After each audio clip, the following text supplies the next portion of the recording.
ஓம் சாந்தி. எல்லோரும் சந்தோஷமாக இருக்கீங்களா? ஸோ நமக்கு சின்ன வயசுலேருந்தே அநியாயத்தை எதிர்க்கணும், அதுதான் நல்ல விஷயம் அப்படின்னு சொல்லி கொடுக்கப்பட்டு இருக்குது. ஆனால் அது உண்மையிலே நல்ல விஷயமா? இல்லை பிரபலமானவர்கள்லாம் அநியாயத்தை எதிர்த்ததுனால அவர்களுடைய நிலைமை என்னாச்சு? உச்சத்திலிருந்து காணாமல் போயிருப்பாங்க. ஸோ ஒரு அரசாங்கத்தை எதிர்த்து பெரிய புரட்சி பண்ணி அந்த ஆட்சியை பிடிச்சி கடைசியில் இவர்கள் என்ன பண்ணாங்களோ அது இவங்களுக்கே பண்ணப்படும். இவர்கள் அநியாயம் பண்ணுறாங்கன்ட்டு இன்னொருத்தர் அதே மாதிரி எதிர்த்து கலகம் பண்ணுறது தான் இன்றைக்கி உலகம் ஃபுல்லாக நிறைய நாடுகளில் உள்நாட்டு கலவரம் நடக்கிறதுக்கு முக்கியமான காரணமாக இருக்குது.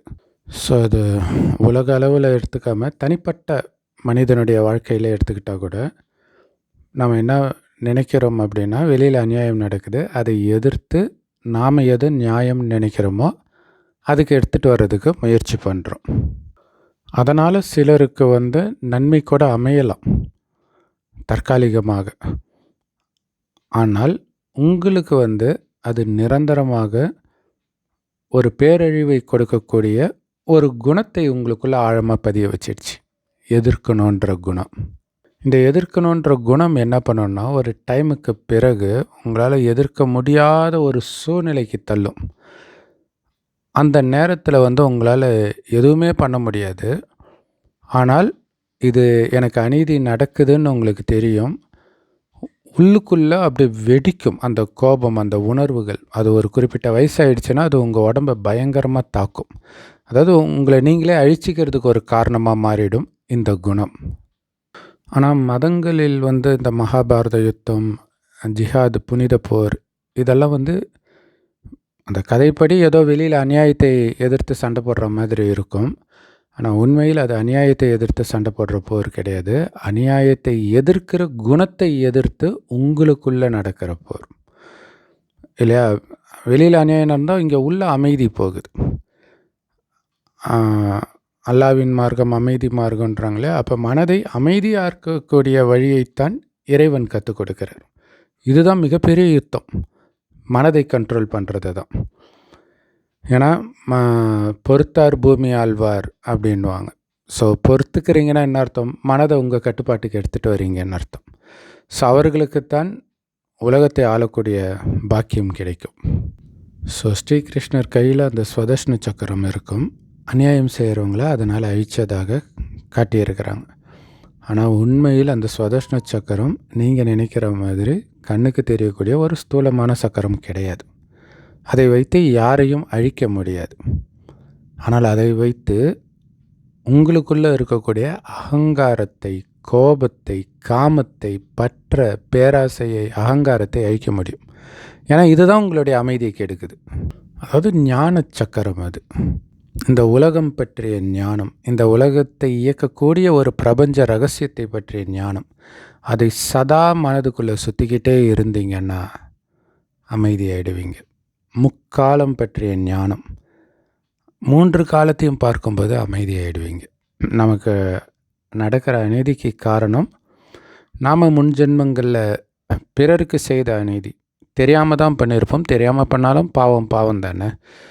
ஸோ அதற்கான தண்டனை நமக்கு கிடைக்கிது அப்படின்னும்போது மனம் அமைதியாகும். இப்போ இதுக்கு நான் ரியாக்ட் பண்ணுறேன், எதிர்க்கிறேன் அப்படின்னும்போது அதுவுமே பாவமாகும். அநியாயத்தை எதிர்ப்பதும் பாவம் அப்படின்னு உலகத்தில் யாருமே சொல்லிக் கொடுக்கல. ஆனால் பைபிளில் இருக்குது, அநியாயத்தை எதிர்க்காதே அப்படின்னு இயேசு சொல்லுவார். ஆனால் பழைய ஏற்பாட்டில் வேறு மாதிரி இருக்கும். இயேசு சொல்லும்போது இப்படி சொல்லுவார். ஆனால் அதுவே இயேசுவே நிறைய இடங்களில் அநியாயத்தை எதிர்க்கிற மாதிரியும் இருக்கும். ஸோ முரண்படுற மாதிரி இருக்கும். ஸோ நமக்குள்ளே நடக்கிற யுத்தம், அகங்காரம், அதாவது அமைதியை இழக்கக்கூடிய குணத்தை அழிக்கிற அந்த யுத்தத்திற்கு தேவையான ஞானம் கீதா சாரத்தில் இருக்கு இல்லையா? எது நடந்ததோ நன்றாகவே நடந்தது, எது நடக்கிறதோ நன்றாகவே நடக்கிறது இல்லையா? ஏன்னா அது கடவுளுக்கு தெரியும், நமக்கு தெரியாது முன் ஜென்மத்தில் என்ன பண்ணுன்ட்டு. ஆனால் இப்படி அநியாயம் நடக்கும்போது தெரிஞ்சுக்கலாம், இதுக்கு ஏற்ற மாதிரி ஏதோ ஒன்று நான் பண்ணியிருக்கிறேன், அதனால தான் நடக்குது, காரணம் இல்லாமல் எதுவும் நடக்காது அப்படின்ட்டு. இனி நடக்க போகிறது இன்னும் நன்றாகவே இருக்கும். ஸோ இப்போ நம்ம பண்ண வேண்டியது என்னது? நல்லா தான் நடக்குதுன்னா அதை எதுக்கு எதிர்க்கணும் இல்லையா? அரசியல்வாதிகள் மாதிரி ஒருத்தரை புதுசாக கட்சி ஆரம்பிக்கிறாங்கன்னா அதுக்கு முன்னாடி இருக்கிறவங்கள வந்து திட்டுவாங்க. ஏன்னா இவங்க வரணுன்னா அவங்கள திட்டணும், அது நல்லாவே இருந்தாலும் கூட. ஸோ அந்த மாதிரி நாம் எதிர்க்கிறது. ஏன்னா நாம் நினச்சிக்கிறோம் அது நல்லா இல்லைன்னு, ஆனால் அது நல்லா தான் இருக்குது, கரெக்டாக தான் நடக்குது, நன்மைக்காக தான் நடக்குது அப்படின்னு கடவுள் சொல்கிறார். ஆக்சுவலாக நம்ம செய்த பாவத்திற்கான தண்டனை கிடைத்தாலும் கூட அதை எதிர்க்க அந்த தண்டனையை நீங்கள் அதிகப்படுத்திக்கிட்டே இருக்கிறீங்க. இப்போ உதாரணத்துக்கு கோர்ட்டு கேஸுன்னு போகிறீங்கன்னு வச்சுக்கோங்களேன், வாழ்நாள் ஃபுல்லாக நின்னா எழுந்தா உட்காந்தா இதே சிந்தனை தான் இருக்கும். அதை விட பெரிய தண்டனை எதுவுமே கிடையாது. எல்லா நாட்டு சட்டங்களும் என்ன பண்ணுதுன்னா, உங்கள் மனமே ஒரு பக்கம் ஐயோ இது வேண்டவே வேண்டான்னு ஒரு முடிவுக்கு வர வரைக்கும் இழுத்துட்டு இருக்கும் கேஸ். அதுக்கு ஒழுங்காக நீங்களே விட்டுட்டு போயிருக்கலாம்ல. ஸோ 10 வருஷம் 15 வருஷம் 20 வருஷம் கழித்து தான் கேஸ் முடியுதுன்னா அதுக்குள்ளே ஒருத்தன் ஆயுளே முடிஞ்சிடும். இந்த கேஸில் வந்ததுனாலே அவன் சீக்கிரமாக இறந்துருவான். ஸோ இதை தான் இயேசு வந்து உலகத்தையே உனக்கு ஆஸ்தியாக அடைந்தாலும் உன் ஆயுள் போன பிறகு அதனால் உனக்கு என்ன நன்மை அப்படின்னு கேட்டிருப்பார். ஸோ எப்படி எனக்கு நடக்கிற அநியாயம் எனக்கு நன்மையாக இருக்கும்? ஒன்று, நம்ம ஏற்கனவே செஞ்ச பாவத்துக்காக இது கிடைக்கிது. இன்னொன்று, அதை நீங்கள் ஏற்றுக்கிறதுனால அந்த பிரச்சனைக்குரிய இடத்தை விட்டு போகிறீங்கன்னு வச்சுக்கோங்களேன், ரொம்ப ஆச்சரியமாக இருக்கும். பொன்விளையும் பூமியை நோக்கி நீங்கள் போன மாதிரி இருக்கும். அந்த இடத்த நீங்கள் வலுக்கட்டாயமாக பிடிச்சிக்கிட்டு இருந்தால் கிடைக்காத அமைதி, அதாவது உங்களுக்கு அங்கே பிரச்சனையே இல்லாட்டினா கூட அந்த இடம் கொடுக்காத அமைதி. ஏன்னா பிரச்சனை வந்தால் எப்படி அமைதி இருக்காது. ஸோ பிரச்சனையே பண்ணலைனா கூட அந்த இடத்துல உங்களுக்கு கிடைக்காத அமைதி நீங்கள் வேறு இடத்துக்கு போகிறீங்களே அந்த இடத்துல அளவுக்கு அதிகமாக கிடைக்கும். அப்போ இது எவ்வளோ பெரிய விஷயம் இல்லை? நான் போக மாட்டேன்றது வந்து மிகப்பெரிய அறியாமை. ஏன்னா ஒவ்வொரு இடத்த விட்டு நம்ம போயிட்டு தான் இருக்கிறோம் எப்போவுமே. அது இல்லாமல் உடலை விட்டும் வெவ்வேறு உடல் எடுத்துக்கிட்டு தான் இருக்கிறோம். இதை தடுக்க முடியாது.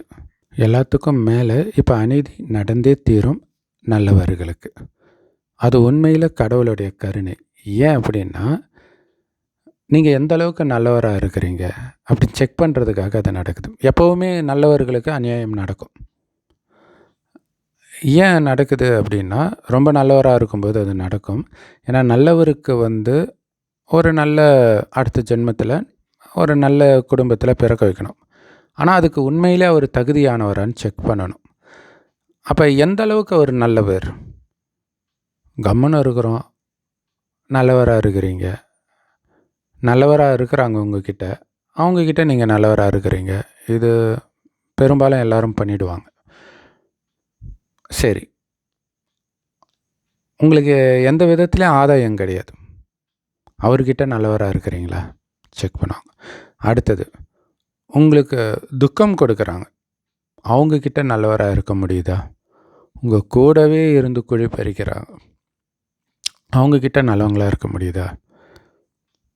இல்லை, இது எப்படின்னா எவ்வளோ கரடுமுரடான வண்டியிலும் டிராஃபிக்கான ரோட்டுலேயும் கரடுமுரடான ரோட்டுலேயும் வண்டி ஓட்ட முடியுதான்னு செக் பண்ணுற மாதிரி.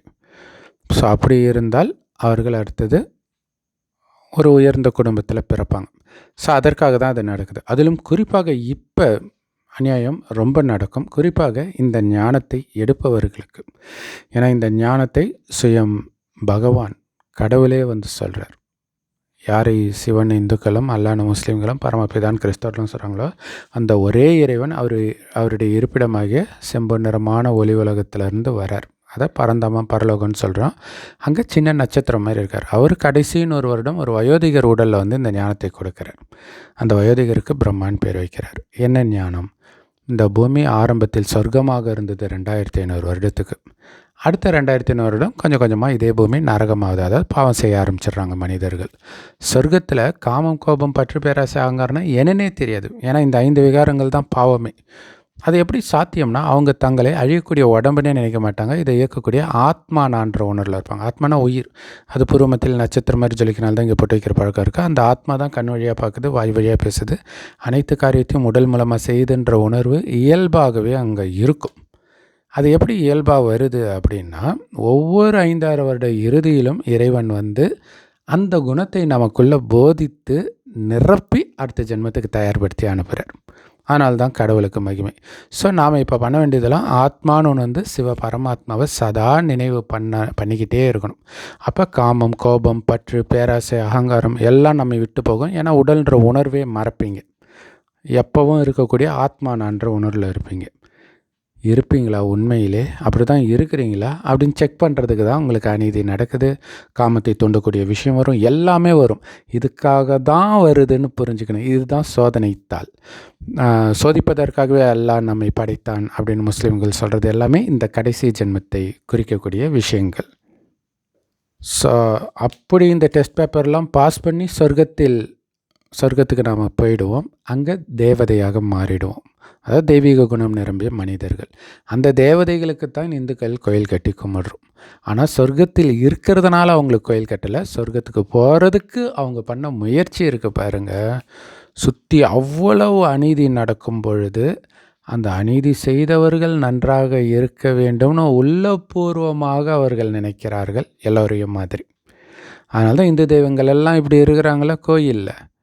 எப்படி இருக்கிறாங்க? இந்த கலியுகத்தின் இறுதியில் துக்கத்தின் உச்சத்தில் அவங்க அப்படி இருக்கிறாங்க. அதனால தான் நீங்கள் நிறைய அம்மன் தலையில் வந்து பாம்பு இருக்கும், படம் எடுத்துகிட்டு இருக்கும். அந்த பாம்பு 5 தலை பாம்புன்றது காமம், கோபம், பற்று, பேராசை, அகங்காரம். இது விஸ்வரூபம் எடுக்கும் பொழுதும் தன்னுடைய தெய்வீக குணம் மாறாமல் இருக்கிறாங்க. எப்படி சாத்தியம்? நான் ஒரு சிவத்தந்தையின் குழந்தை. அவர் எப்படி அன்பு கடலாக, அமைதி கடலாக, ஆனந்த கடலாக இருக்கிறாரோ அதே மாதிரி நான் இருந்து என் தந்தையை வெளிப்படுத்துகிறேன் அப்படின்ற உணர்வில் இருப்பாங்க. அதுதான் பைபிளில் பிதா என்னை வெளிப்படுத்தினார், நான் பிதாவை வெளிப்படுத்துகிறேன். எப்படி வெளிப்படுத்துறது? அவருக்கு உடம்பு கிடையாது. கடவுள் வந்து சொல்கிறேன்னு எத்தனை தடவை சொன்னாலும் நம்ப மாட்டாங்களே. அப்போ இந்த மாதிரி சோதனைத்தாள் வரும்பொழுது, அமைதியாக இருக்கும் பொழுது, இது கண்டிப்பாக கடவுளுடைய குழந்தைகளால் மட்டும்தான் முடியும் அப்படின்னு கடவுளை புரிஞ்சுக்கோங்க. ஸோ இதுதான் சீதையை நெருப்பில் நடக்க வைக்கிறது. இதுக்கு பின்னாடியெல்லாம் உள்ள ரகசியம். அப்படின்னா அது ஸ்தூல நெருப்பு இல்லை. காமன்ற நெருப்பை கடக்கிறோம், கோபன்ற நெருப்பை கடக்கிறோம்.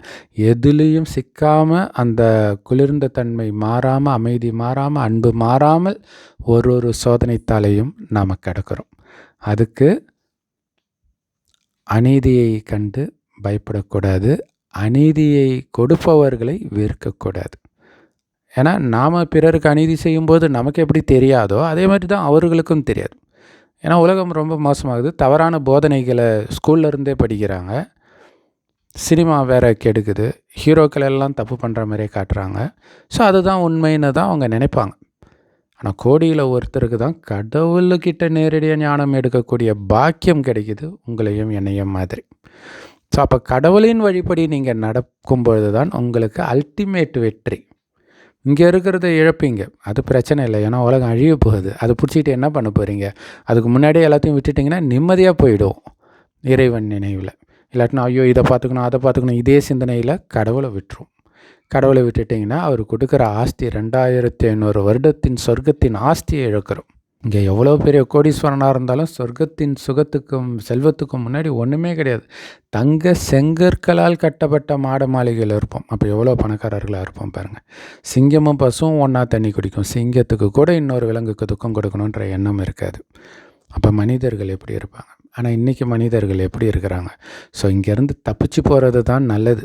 அப்போ இங்கேருந்து தப்பிச்சு போகணும்னா எங்கே போகணும்? சொர்க்கத்துக்கு போகணும். அப்போ அந்த சொர்க்கத்தை சார்ந்தவன் நான்ற உணர்விலே இருந்து அந்த சொர்க்கத்தின் தேவதை குணத்தை இங்கே நீங்கள் வெளிப்படுத்தணும்.